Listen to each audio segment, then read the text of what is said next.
मित्रांनो, आज सकाळी तुम्ही उठलात, तुम्ही मोबाईल वापरला, तुम्हाला मनात येईल तसं तुम्ही केलं. ऑफिसमध्ये काम केलं, रस्त्यावरून मोकळेपणाने चाललात, देवळात, मशिदीत किंवा मंदिरात, अगदी चर्चमध्ये सुद्धा गेलात आणि या सगळ्या गोष्टी तुम्ही घाबरल्याशिवाय केल्या. का?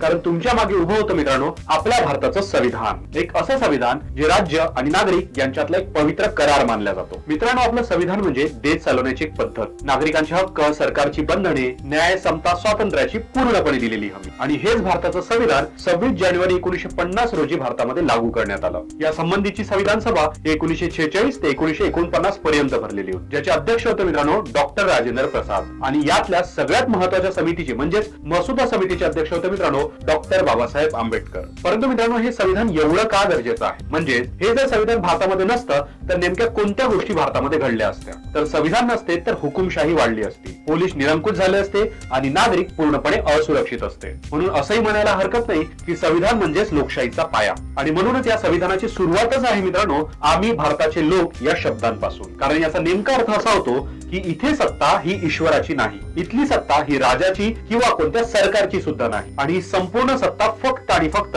जनतेचीच आहे. आणि म्हणूनच आपल्या भारतीय संविधानामध्ये 5 महत्वाचे शब्द टाकण्यात आले, ज्यामध्ये सार्वभौमत्व, समाजवादी, धर्मनिरपेक्ष, लोकशाही आणि प्रजासत्ताक. यातला सार्वभौमत्वाचा अर्थ होतो मित्रांनो की भारत स्वतःचे निर्णय स्वतः घेतो. यातल्या समाजवादीचा अर्थ होतो मित्रांनो की भारत गरीब आणि श्रीमंत यामधली दरी कमी करतो. धर्मनिरपेक्षचा अर्थ होतो की आपल्या राज्याला कोणताही धर्म नाही. लोकशाहीचा अर्थ होतो की लोकांद्वारे चालवलेलं शासन. आणि प्रजासत्ताकचा अर्थ होतो की इथे कोणीही जन्मजात राजा नाही. आणि या 5 तत्वांवरच आपलं भारतीय संविधान हे आजही मजबूतपणे इथे टिकून आहे. आणि याच आपल्या भारतीय संविधानाचं हृदय म्हटलं जातं ते म्हणजे मूलभूत हक्कांना. कारण आपल्या भारतीय संविधानानुसार आपल्याला सर्वात महत्वाचे मूलभूत हक्क देण्यात आलेले आहे, ज्यामध्ये कलम 14 नुसार आपल्याला दिली आहे मित्रांनो कायद्यापुढे समानता. म्हणजे इथे पंतप्रधान सुद्धा एका सामान्य नागरिकासारखाच वागवला जाईल. त्यानंतर कलम 15 आपल्याला सांगते मित्रांनो भेदभाव निषेध बद्दल. म्हणजे तुमचं जात, धर्म, जन्म किंवा लिंगस्थान कोणतंही असो, तुमच्यामध्ये कधीही या भारत देशात भेदभाव केला जाणार नाही. सोबतच कलम 19 नुसार आपल्याला स्वातंत्र्याचा अधिकार सुद्धा देण्यात आलेला आहे. यानुसार आपल्याला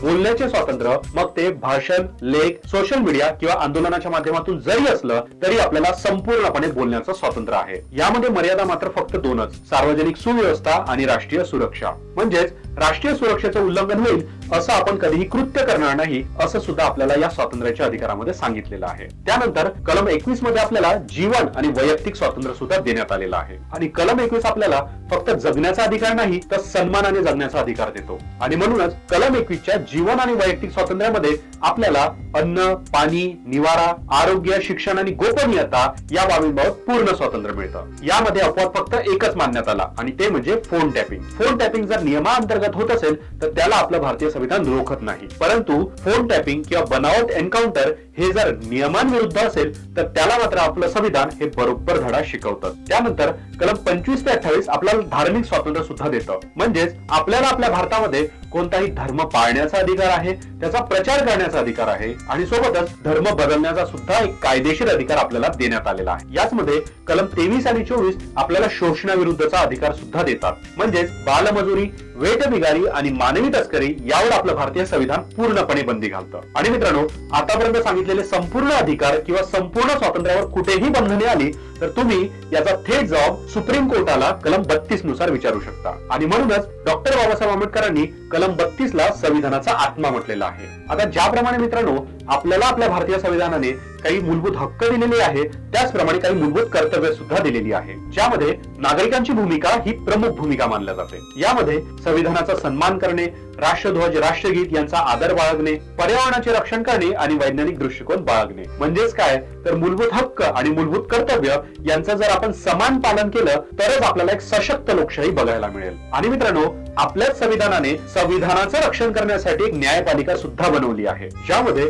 आपण कायदे रद्द करू शकतो, सरकारला रोखू शकतो आणि नागरिकांचे हक्क सुद्धा वाचवू शकतो. आणि म्हणूनच मित्रांनो, या हक्कांमुळे आपलं भारतीय संविधान जगातलं एक सशक्त संविधान म्हटलं जातं. परंतु या संविधानात संविधानाबद्दल काही महत्वाची तथ्ये हेही तुम्हाला माहितीच असायला हवी, ज्यामध्ये आपलं भारतीय संविधान हे जगातलं सर्वात मोठं एक लिखित संविधान आहे. भारतीय संविधानाला 26 नोव्हेंबर 1949 रोजी संविधान सभेने स्वीकारलं आणि 26 जानेवारी 1950 रोजी याला अंमलात आणण्यात आलं. भारतीय संविधान तयार होण्यासाठी 2 वर्ष 11 महिने आणि 18 दिवस एवढा कालावधी लागला आणि त्यावेळेस संविधान सभेचे अध्यक्ष होते डॉक्टर राजेंद्र प्रसाद. संविधानातल्या सर्वात महत्वाच्या म्हणजेच मसुदा समितीचे अध्यक्ष होते डॉक्टर बाबासाहेब आंबेडकर आणि म्हणूनच त्यांना भारतीय संविधानाचे शिल्पकार सुद्धा म्हटलं जातं. संविधान सभेतल्या एकूण सदस्यांची संख्या ही 389 एवढी होती आणि भारतीय संविधानाची प्रस्तावना हे आम्ही भारताचे लोक या शब्दापासूनच सुरू होते आणि आपल्या भारतीय संविधानाची मूळ प्रत ही हाताने लिहिल्या गेलेली आहे, ती टाईप केलेली अजिबात नाही. आणि संविधानाची इंग्रजी आवृत्ती हे प्रेम विहारी नारायण रायजादा यांनी स्वतः हाताने लिहिली. संविधानाच्या प्रत्येक पानांवर असणारी चित्रे, कलाकृती